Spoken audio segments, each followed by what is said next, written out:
friends, I'm your friend Hemant Gowde and let us try to understand what is business communication. Business communication is a combination of two words, business and communication. As we know that business is nothing but it is buying and selling of goods and services, and the purpose of buying and selling is nothing but to earn profit. Communication, on the other hand, is nothing but it is sharing of ideas, facts, beliefs, or opinion. So the communication that takes place for business purpose is known as business purpose. So let us try to understand what is communication. Now we interact with many people and we communicate. So the sharing of information is nothing but it is called as communication. Now, what exactly is communication? Now, it has been said that communication is a process where people share with each other the ideas, information, facts, opinions, belief that is shared with two or more people is known as communication. So, communication might include anything. It might be face-to-face interaction, it might be some email exchanges, it might be sharing of news, etc. Now, what communication is, as we have discussed, it is face-to-face talk with each other.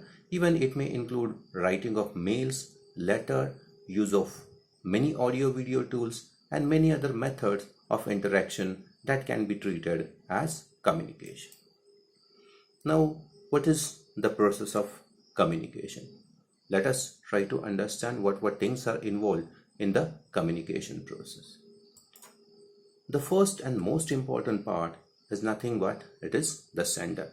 Sender is no one or the person who sent the information, is the initiator who expresses his opinion or his view to share the information.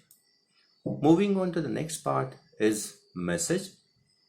Message is nothing but it's a content that the sender wish to send. It might be an idea, it might be an information, it might be a fact, belief that sender wishes to send or transmit.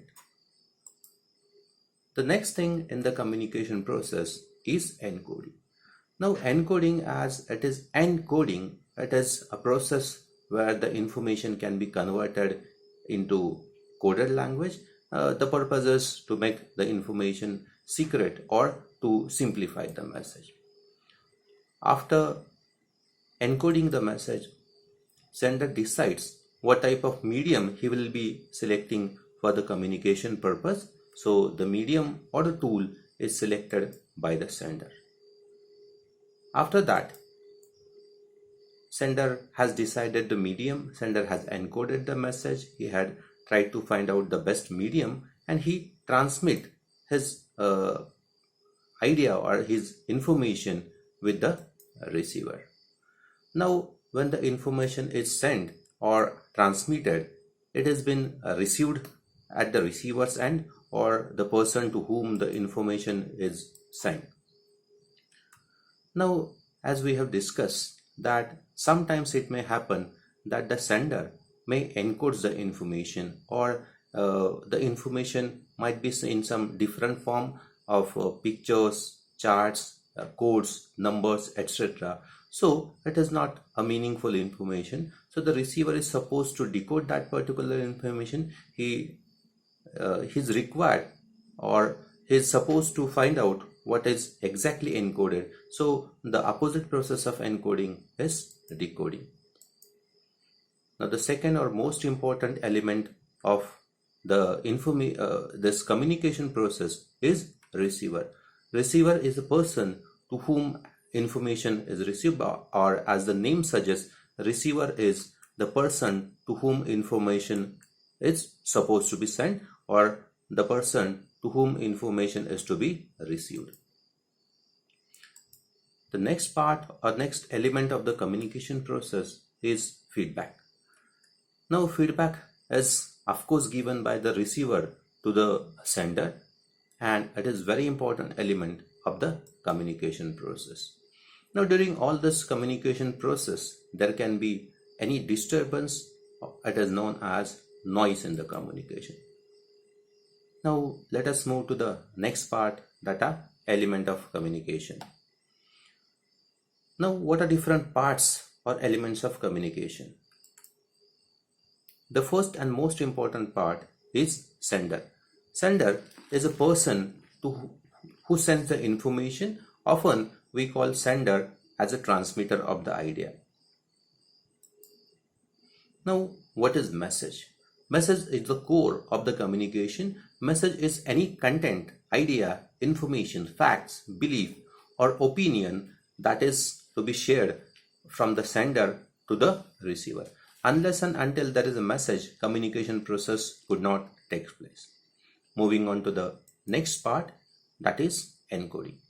As we have discussed, the encoding is a process wherein information can be converted in codes, pictures, sign, charts, etc. So the meaningful information is converted. Just to simplify it, like traffic signal, there is a red to stop, there is a green for going.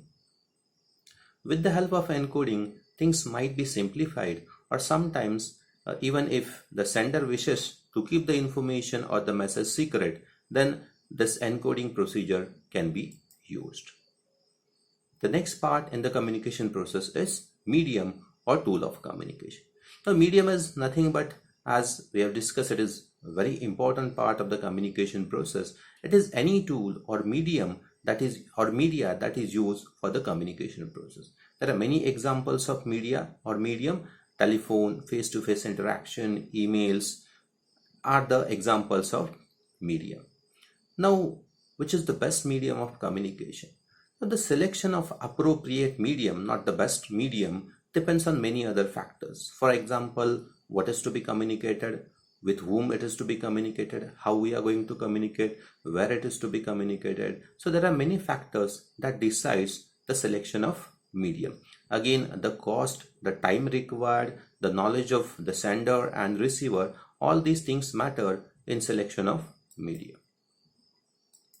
Now the next part, of course, is receiver.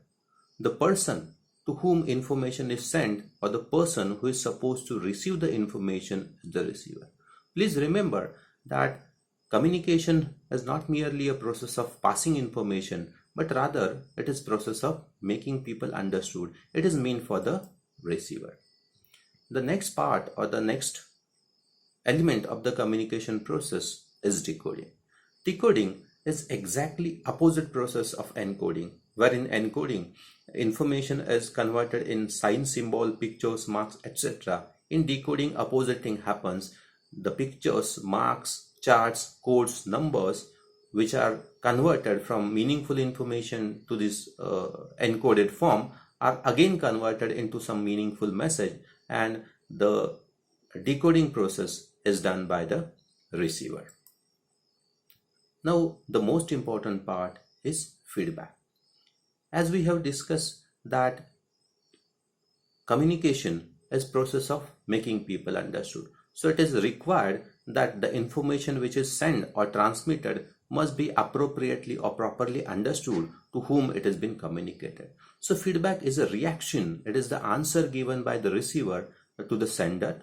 In feedback, receiver gives the confirmation that yes, he has received the information and he has taken the same meaning, or he has taken the same approach which sender express or sender wants to say.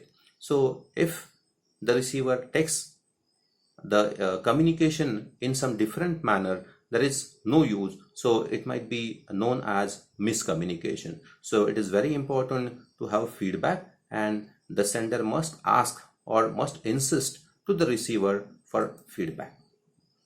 The next and most important part is noise. Noise is nothing but it is any disturbance or obstacle. There might be many problems in the communication process. There is absence of technology. There might be some technical error. There might be some mechanical error. The receiver might not be able to understand the medium of communication or the language of communication. So there might be many disturbance. There might be issues of temperature. There might be issues of humidity on all these things. So any process or anything which disturbs the communication process is called as noise in the communication process. Noise adversely impacts the communication process. Due to noise, there are many possibilities. that communication itself might not take place. Communication might take place on the part of sender, but it might not be received by the receiver, or communication might take place on the sender's part, and the receiver, instead of understanding, he or she might be or misunderstood the information. So that is all for now. So I'm very much thankful, and in this tutorial we have tried to understand what is communication, what are different elements of communication, and what is the